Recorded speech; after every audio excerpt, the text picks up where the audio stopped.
क्यों? क्योंकि ये स्वभाव से ही अपवित्र है।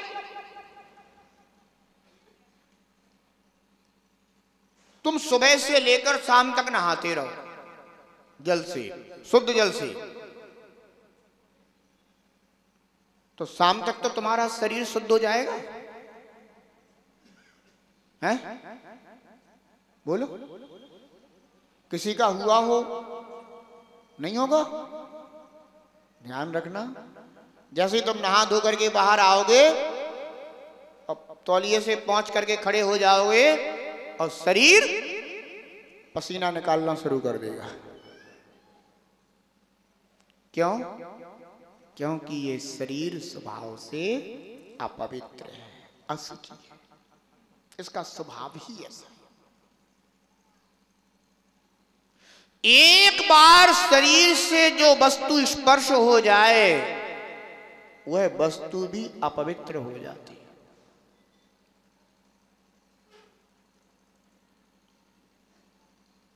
नदी में स्नान करके कोई व्यक्ति बाहर आया और किसी ने 2 बाल्टी पानी लेकर के फिर उसके ऊपर डाल दिया और उसका जो 2 बाल्टी का जल है उसे किसी पात्र में इकट्ठा कर लिया, तो वो जल क्या कोई पुनः स्नान में ले लेगा? क्यों? अभी नहा धो करके तो बाहर निकला था वो नदी में से स्नान करके तो बाहर निकला था, साबुन लगा करके बिल्कुल शुद्ध होकर के बाहर आया था, सुगंध मार रहा था, और उसके ऊपर से 2 बाल्टी पानी और डाल दिया। अब जो पानी है, क्या उस पानी से अब तीसरा व्यक्ति स्नान कर सकता है? नहीं कर सकता। क्यों नहीं कर सकता? क्योंकि वह जल इस शरीर से स्पर्शित हो गया है, इसलिए वह स्नान योग्य नहीं रहा। शरीर अपवित्र है, इसलिए जल भी कैसा हो गया? अपवित्र हो गया। ध्यान रखना, घरों में सोला चलता है, सोले का जल रखा हुआ हो और कोई व्यक्ति आकर के उसे बस ऐसा छू ले, पानी कैसा हो गया? भोजन पान छू ले, बस केवल ऐसा छू ले, बस क्या हो गया? अशुद्ध हो गया। वाह, क्या शरीर की माया है! छूने से ही क्या हो जाता है? अपवित्र हो जाता है। कब तक? जब तक रत्नत्रय आत्मा में प्रकट नहीं हुआ है तब तक। जिसकी आत्मा में रत्नत्रय धर्म प्रकट हो गया, उसके द्वारा यदि किसी व्यक्ति को छू लिया जाए तो कहता है धन्य हो गया हूं। देखो तो जरा, तुम सुबह सुबह नहा धो करके आए, शुद्ध वस्त्र पहन करके आए, और मुनिराज बिना स्नान किए बैठे हैं, ठीक है ना? और जैसे ही तुमने उनको आकर के नमोस्तु किया तो तुरंत तुम अपने हाथ जो है ना धीरे से खिसका देते हो कि जरा चरण तो छू ले। क्यों? उस समय ख्याल नहीं आता कि महाराज ने तो अभी स्नान किया ही नहीं है।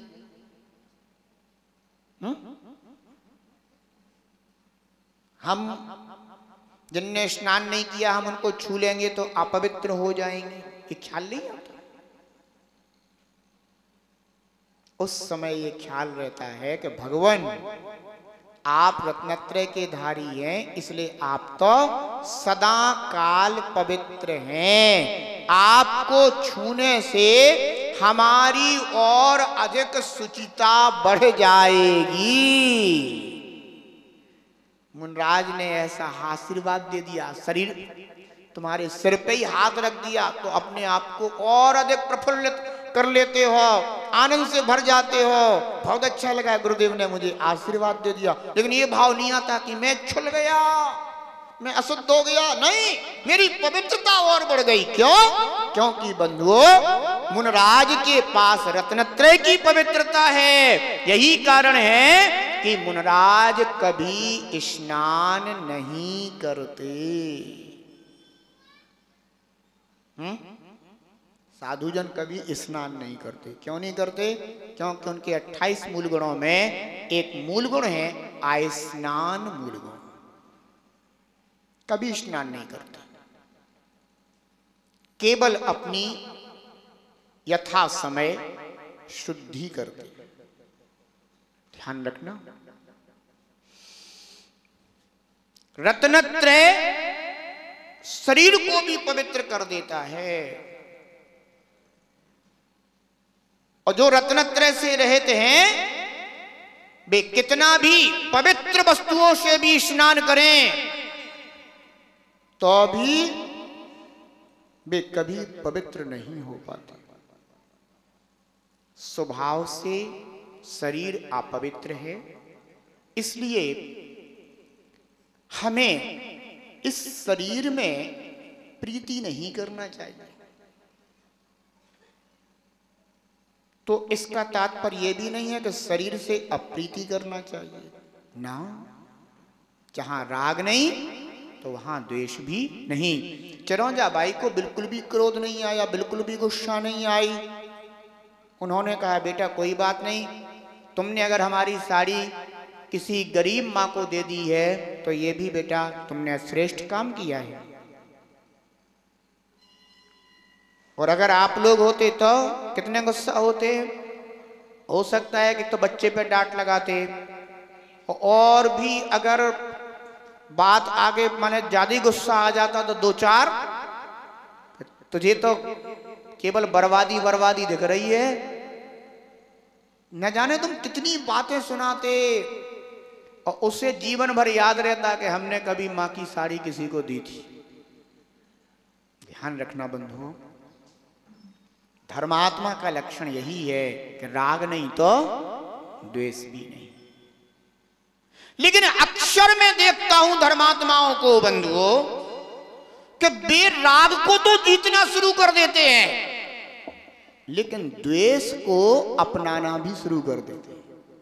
इतना द्वेष भर जाता है, इतना द्वेष भर जाता है कि फिर बंधुओं कई बार तो यहां तक देखा कि एक धर्मात्मा दूसरे धर्मात्मा को देख नहीं पाता है।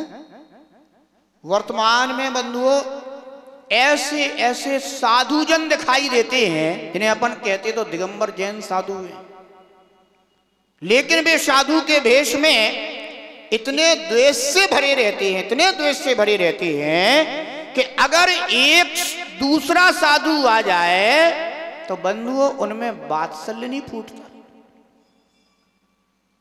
उनमें उसके प्रति प्रीति भाव नहीं आता। उन्हें ऐसा लगता है कि ये कहां से पधार गए। बंधुओं मूलाचार्य जी में कहा गया कि एक साधु दूसरे साधु के आने पर उनके प्रति साधर्मी वात्सल्य का व्यवहार रखें। अगर वो सामने से आ रहे हों तो आप भी आगे बढ़ें, उनको उनकी अगवानी करें, उत्सव महोत्सव के साथ उनको लेकर के आए, उनकी चर्या में सहयोग करें।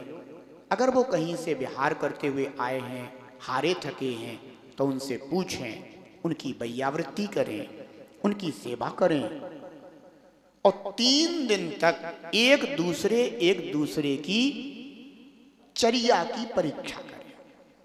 वो भी कैसे? कह करके नहीं, मौन से, सहज, है ना, सहज वृत्ति से देखें। ऐसा साधर्मी वात्सल्य बताया गया। लेकिन आजकल ऐसे ऐसे भी साधुजन देखे जाते हैं बंधुओं, नाम मात्र के साधु हैं, अंदर उनमें साधुपना नहीं है, अंदर उनमें साधु के गुण नहीं है, उनमें अंदर धर्म नहीं है, क्योंकि अंदर तो उनके द्वेष भर गया है। राग तो उनने जीतने का प्रयास कर लिया, लेकिन अंदर इतना द्वेष भर गया, इतना द्वेष भर गया, इतना द्वेष भर गया, या इतनी मान कषाय भर गई बंधुओं कि अगर कोई सामने से साधु चले आ रहे हो तो बंधुओं वो उनसे वात्सल्य का व्यवहार भी नहीं कर पाते हैं, जबकि आचार्य भगवंतों की आज्ञा है, जिनाज्ञा है कि एक साधु को देख करके दूसरा साधु उनके गुणों में वात्सल्य रखे। गुणी जनों को देख हृदय में मेरे प्रेम उमड़ आवे, लेकिन उन्हें प्रेम नहीं उमड़ता, उन्हें द्वेष उमड़ता है। ध्यान रखना बंधुओं, ऐसे साधु जन उसी बिजूका की तरह हैं जो खड़े हैं। बाहर से तो ऐसे लगते हैं कि वाह क्या आदमी खड़ा है टोप लगाए,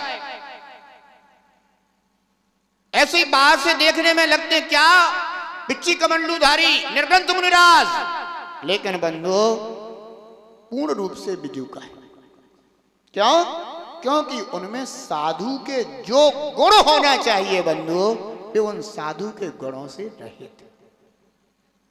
ध्यान रखना, आचार्य भगवंत कहते हैं कि जहां रत्नत्रय आ जाता है वहां यह देह पवित्र हो जाता है, और जिसका जो रत्नत्रय से पवित्र हो बंधुओं, उससे बड़ा इस जगत में और कोई दूसरा जीव होता नहीं, वही महापूज्य। ध्यान रखना, रत्नत्रय किसके अंदर होता है? रत्नत्रय साधु के अंदर होता है, उन्हीं के अंदर प्रकट होता है। और अगर रत्नत्रय प्रकट हो गया है तो अवश्य ही रत्नत्रय धारी मुनि दूसरे रत्नत्रय धारी मुनि को देख करके अत्यंत हर्ष से भर जाएगा। और अगर रत्नत्रय विहीन है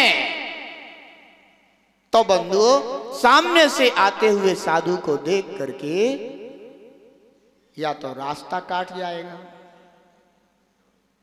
या इधर उधर घुस जाएगा। हैं? ध्यान रखना, लेकिन उनके पास नहीं आ पाएगा। अगर ऐसा साधु में देखा जाए तो समझ लेना कि ये साधु रत्नत्रय से विहीन है। इस कारण से यह मान कषाय से ग्रसित होने के कारण या किसी नीच आयु नीच गति का बंद हो जाने के कारण वह साधर्मी वात्सल्य से रहित हो गया।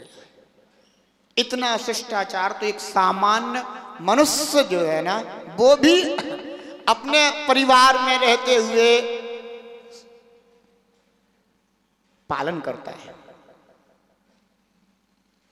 सब पंचम काल की बलहारी है, क्योंकि इस काल में बंधु धीरे धीरे धर्म भी क्षीणता को प्राप्त होता चला जाता है।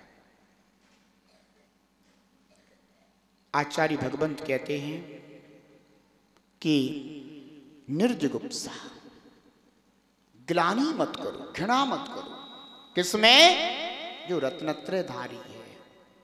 रत्नत्रय धारी चूंकि स्नान तो करते नहीं है, उनके शरीर में मलिनता हो सकती है, क्योंकि शरीर स्वभाव से मलिन है।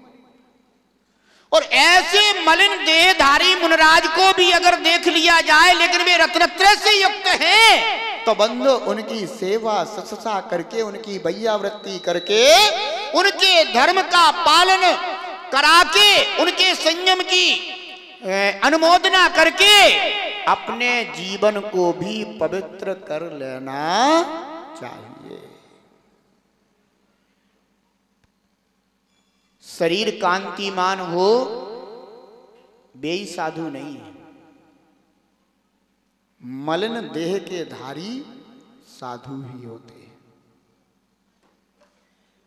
ये तो आज श्रावकों की इतनी बड़ी बंधुओं धर्म वृत्ति है कि आजकल श्रावक साधुजन के पास आते हैं और आकर के और खूब वैयावृत्ति कर देते हैं। तो उनके शरीर जो है ना आजकल मैल से मलिन दिखाई कम देते हैं। अन्यथा बंधुओं, चतुर्थ काल में मुनिराज जंगलों में निवास करते थे। श्रावक पहुंच रहे, नहीं पहुंच रहे, महीनों महीनों तक साधु योग धारण करे हुए बैठे हैं एक वृक्ष के नीचे। अब सोचो जरा, एक माह तक अगर तुम अपने मकान को बंद कर दो और फिर एक माह बाद खोलो तो उस मकान के अंदर कमरों कमरों में भी जगह जगह धूल आदि जम जाती है।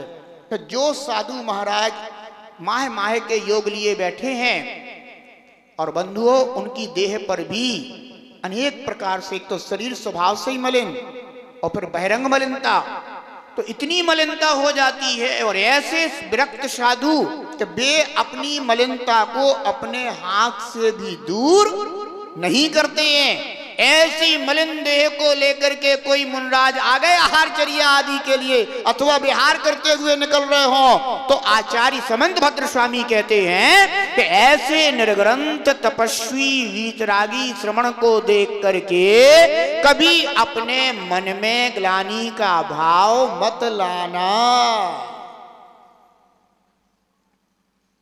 अभी तो यह मानना कि धन्य है ऐसे वीतरागी मुनराज जिन्होंने अपने देह के प्रति इतनी निष्प्रयता, इतनी विरक्ति को धारण कर रखा है। अहो, इनकी उत्कृष्ट तपश्चर्या को प्रणाम। बंधुओं, ऐसी पवित्र भावना अपने अंतस में रखना, लेकिन ग्लानि मत करना, घृणा मत करना। सम्यक दृष्टि जीव वस्तु स्वभाव का श्रद्धानी होता है। जिस वस्तु का जैसा स्वभाव है वह तो वैसा ही रहेगा। अगर शरीर का स्वभाव अपवित्रता को देना है तो शरीर अपवित्रता को ही देगा। सम्यक दृष्टि जीव चूंकि स्वभाव का श्रद्धानी है, इसलिए वह ऐसा देख करके भी ग्लानि नहीं करता।